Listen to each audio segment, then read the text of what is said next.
रविवार दिनांक 5/5/2024 रोजी मुक्काम पोस्ट गिरगाव तालुका करवीर जिल्हा कोल्हापूर येथील विठ्ठल मंदिरमध्ये अखंड हरिनाम सप्ताह सुरू झालेला होता। त्यानिमित्ताने महाप्रसादाचं आयोजन करण्यात आलेलं आहे। या ठिकाणी महाप्रसाद सुरू झालेला आहे तरी सर्व भक्त भाविकांनी महाप्रसाद घेण्यासाठी यावे अशा पद्धतीचे आवाहन विठ्ठलपंथी भजनी मंडळ व सर्व ग्रामस्थांच्या वतीने सर्वांना करण्यात येत आहे।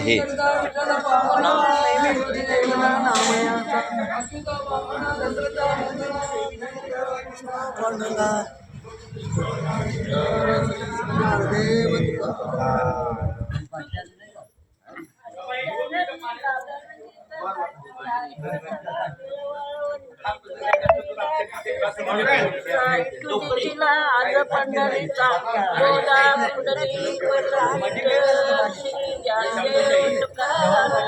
पंढरीनाथ